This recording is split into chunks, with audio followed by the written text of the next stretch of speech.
Morning बच्चों। आज हम लोग न्यू लेसन है आपका लेसन 11 महाभारत में। अभी तक हम लोगों ने पढ़ा था बच्चों लेसन 10 तक पांडवों की रक्षा। आज हम लोग पढ़ने जा रहे हैं उसके पश्चात क्या होता है द्रौपदी स्वयंवर।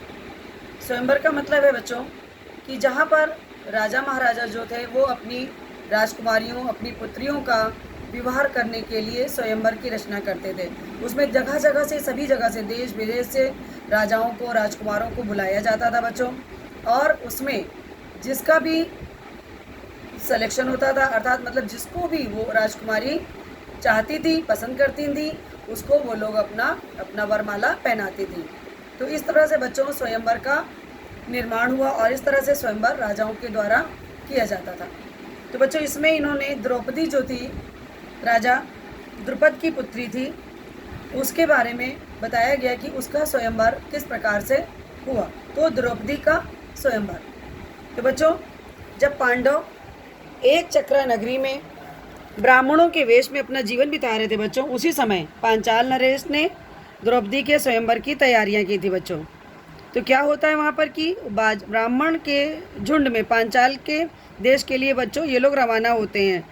पांडव उनके साथ भी हो लिए बच्चों, उनकी साथ उनकी माता भी थी, और वो लोग वहाँ पहुँच कर के बच्चों कि जिससे कि कोई उनको पहचान ना सका, एक बहुत बड़े वहाँ पे उन्होंने देखा मंडप सजा हुआ था और एक बहुत बड़े से आकार का धनुष रखा हुआ था, और उस पर उसके ऊपर बच्चों एक सोने की मछली टंगी हुई थी, और नीचे एक बड़े से बर्तन में जो था पानी था, उसमें वो प्रतिबिंब उसका आ रहा था, छाया पड़ रही थी।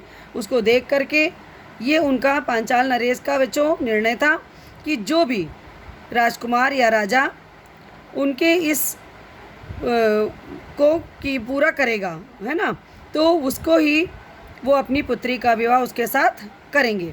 तो बच्चों उन्होंने क्या किया, देखा कि बहुत देर देर से दूर दूर से सब देश विदेश से श्री कृष्ण से शिशुपाल जरासंध जैसे बड़े बड़े राजा बच्चों वहाँ पर पहुँचे हुए थे, और द्रौपदी आती हैं बच्चों, उसके हाथ में फूलों का हार रहता है ना, और वो अपने भाई, उसका भाई था बच्चों धृष्टद्युम्न, वह अपनी बहन का हाथ पकड़कर मंडप के बीच में ले आया। और बच्चों वहाँ पर क्या होता है कि एक एक राजकुमार आते हैं और धनुष पर डोरी चढ़ाते हारते और अपमानित होकर लौट जाते हैं।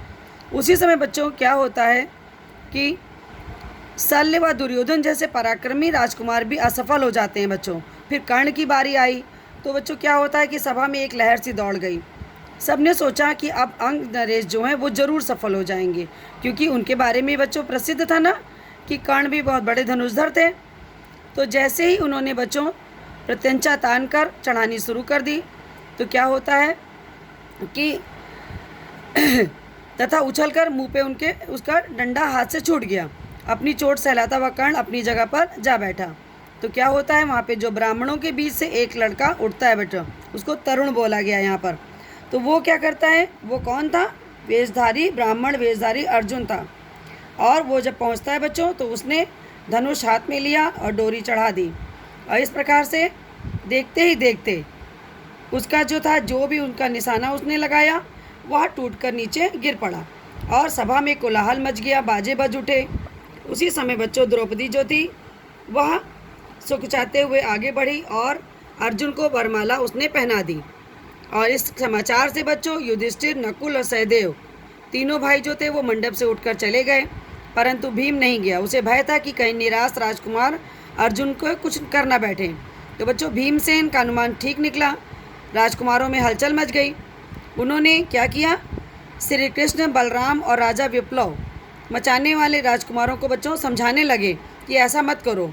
भीम और अर्जुन द्रौपदी को साथ लेकर बच्चों कुम्हार की जहाँ पे वो लोग टिके हुए थे उस कुम्हार की कुटिया पर पहुँचे, और वहाँ पर बच्चों उनके पीछे पीछे क्या था, धृष्टद्युम्न भी पहुँच गया था। उसने जब जाके वहाँ पर देखा कि वहाँ पर कुम्हार की जो झोपड़ी में एक अग्निशिखा की भांति एक तेजस्वी देवी बैठी हुई हैं, तो उसको बच्चों विश्वास हो गया कि ये हो न हो ये पांडव हैं और ये कुंती हैं। उसने जाकर अपने पिता को ये बात बताई बच्चों कि वहाँ पर ऐसी ऐसी बात हुई। तो उन्होंने राजा द्रुपद ने पांचों भाइयों माता कुंती और द्रौपदी को साथ लेकर बुलाया। वहाँ पर पहुँचने पर जब उन्होंने देखा राजा द्रुपद भूले नहीं समाये बच्चों, क्योंकि उनकी यही इच्छा थी जो कि पूरी हो गई कि अर्जुन मेरी बेटी का पति बन जाए। और जो द्रोणाचार्य थे जिनसे उनकी शत्रुता थी उनकी चिंता खत्म हो जाए। यह सोच करके उन्होंने बच्चों संतोष की सांस ली और इस प्रकार से सबकी सम्मति और आज्ञा से पांचों पांडवों का विवाह द्रौपदी से हो गया। ये तो था बच्चों द्रौपदी का स्वयंवर।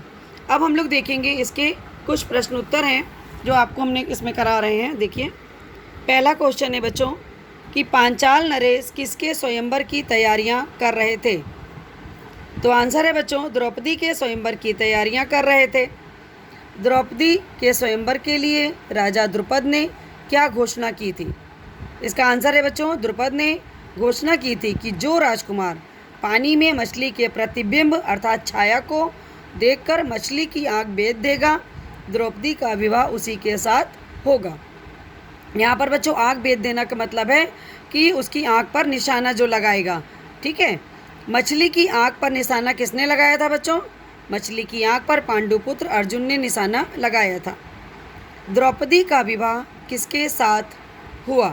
द्रौपदी का विवाह पांचों पांडवों के साथ हुआ। ये तो था बच्चों आपका द्रौपदी स्वयंवर।